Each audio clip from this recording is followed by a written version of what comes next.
Now, as we all know, there are millions of computers in schools across the country, but what's key to utilizing these computers in the classroom is the ability to manage them. I'm here with Marcus Kingsley. He's CEO of NetSupport, which is one of the leaders in this field. So when we talk about classroom management, what capabilities are we talking about? Basically, it provides the means for a teacher to monitor, collaborate and instruct with their students from a central point, i.e. their PC, and they can see in real time all the screen activity and all the activity that is happening on that particular PC, whether it's one-to-one or to a class as a whole. And obviously from that they can monitor what they're doing, they can control the applications they're using, they can control the internet sites that they're visiting, and then from a pure instructional point of view they can design instant student surveys to push out to the staff or to the students to ensure comprehension. They can design multimedia tests with about 16 different question types ranging from video questions and audio questions, and obviously from the other way, from monitoring, they can obviously demonstrate. So not just can we view student screens, the teacher can show their screen to the students to aid the ability for instruction. Okay, so the teacher can, you're communicating and controlling just the teacher with the whole class, or they can do one-on-one as well, right? Yeah, we recognise that it can't be an all or nothing situation.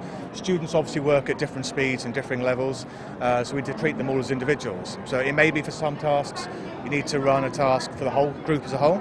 Otherwise you can do it individually for a student if they require extra attention. And of course you recognise that sometimes it's human nature for students not to want to put their hand up in the class and say, I need help, I'm not following. So for that they have a means to request help privately to the teacher. That request appears on the teacher's screen, and then they conduct a one-to-one session with the student, correct them, lead them, instruct them further, and help improve their learning experience. Okay, so it's a lot more than this kind of control, blocking things that are inappropriate, which are all important things, yeah. Right? Commanding attention, blanking the screen, and things like that, but you go beyond that to provide instructional tools, right? It's a combination. So, of course, as you say, obviously with IT, I think currently in the US there are 45 million students who have access to the internet at school. And of course with that, unfortunately, comes a number of threats and external influences that perhaps are negative. So on one hand, you need to make sure that those outside or external influences are lessened so that students are doing what they're supposed to be doing and following on task. So we take that element, when you combine that with full instruction, being able to provide one-to-one, better quality tuition, being able to also reduce costs. You know, we've introduced a print management feature. If you take a typical school of 500 students, there's 180 school days a year. Each student would potentially print 5 pages per day at 6 cents a page.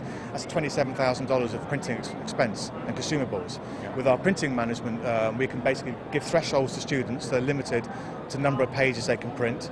We can stop duplicate prints, and obviously for that, if we can shave off just even a fraction of the $27,000 a year, that pays for the software itself, you know, 2 or 3 times over. What are some of the unique features here of NetSupport? In terms of unique selling points, I suppose, for us, we have things called the student journal as number one. And that's the ability where all lesson content, any websites visited, any screen annotation, any chat sessions between the teacher and the students, any keywords that are put in place to track, that's all sent automatically to a student journal, which is a PDF document. So when the student leaves the lesson, they have a complete record of exactly what happened within that class. If any students for some reason are absent from the class, they have a record as well of what happened in their absence. We've also expanded the appeal by adding what we call a tech console, and basically this now comprises 3 components to the product: the tutor, which is the teacher, the student component, and now an actual tech console, which is this one here. And basically the technical support staff within the school district or within the school itself can have complete access of all the PCs within the school, and they can perform a hardware and software inventory, which is often critical to performing help desk and remote support activities. So if a teacher has a problem, historically they had to either pick up the phone to call support or send a student out to go and get a technician to help them with the PC, whereas now they simply just hit a button here that automatically sends a request to the help desk operator. He or she can take control of their PC, look at the hardware and software inventory, correct the problem and return it to its original state. No interruption to the class, minimum of fuss. And that's a unique selling point to us. Okay, great. And I understand that's not all. You've got a new feature that's you're working on right now. That's you hope to be coming out in a few weeks. So in a couple of weeks, we're hoping to release NetSport School version 10.5, and that basically extends the appeal of NetSport School to include language lab capabilities. So from that, we mean a teacher is able at any point in time to simply press a button and can hear the microphone output or the actual audio output from a single PC. They can record that information, so in a language lab environment, if you're doing French or pronunciation, if they hear something they like the teacher, they can press record. But the problem with that sometimes it's reactive, it's too late by then. So with NetSport School we also include a playback feature where it will record about 60 seconds worth of previous vocal input from the microphone. So then you can save that, have it as a file, you can push it out to students and say, here's a good example of how you should be pronunciating certain languages. So it's a perfect sort of language laboratory tool. Again, just basically extending the appeal of classroom management. It isn't just about monitoring, it isn't just about protecting students, it's about constantly pushing those boundaries further. And again with NetSport School, it's not separate products, separate modules, it's all available as a standalone product out of one single box.